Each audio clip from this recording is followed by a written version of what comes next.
গণসচেতনতার মাধ্যমে মাদক ও নেশা জাতীয় দ্রব্যের অপব্যবহার রোধে সুনামগঞ্জে মাদক বিরোধী আলোচনা সভা অনুষ্ঠিত হয়েছে। বৈষম্য বিরোধী ছাত্র আন্দোলনের সহযোগিতায় বৃহস্পতিবার বিকেলে এই আলোচনা সভা অনুষ্ঠিত হয়।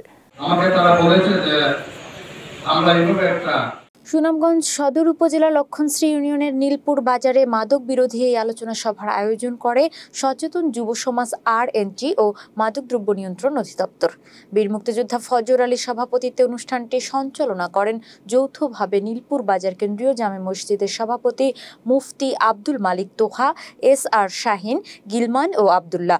সভায় অন্যান্যদের মধ্যে বক্তব্য রাখেন সুনামগঞ্জ সদর মডেল থানার অফিসার ইনচার্জ মোহাম্মদ আব্দুল আহাদ, মাদকদ্রব্য নিয়ন্ত্রণ অধিদপ্তরের সহকারী পরিচালক মোহাম্মদ নাহিদ হাসান সৌরভ, সদর উপজেলা পরিষদের সাবেক ভাইস চেয়ারম্যান হাফেজ ফেদাউর রহমান, বাংলাদেশ সংবাদ সংস্থার প্রতিনিধি আল হেলাল, মাদকদ্রব্য নিয়ন্ত্রণ অধিদপ্তরের পরিদর্শক সেন্টু রঞ্জন দাস, নীলপুর বাজার কেন্দ্রীয় জামে মসজিদের ইমাম মুফতি হাফিজুর রহমান সহ স্থানীয় বিভিন্ন শ্রেণী পেশার গণ্যমান্য ব্যক্তিবর্গ।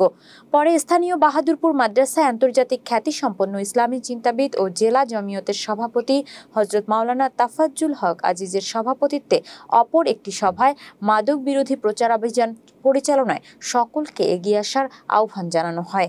আমার মনে হয় এই যে আপনারা যারা সামনে বসে আছেন, এই তারাই পারবেন এই সমাজকে রক্ষা করতে, এই রাষ্ট্রকে রক্ষা করতে। তাহলে কিভাবে?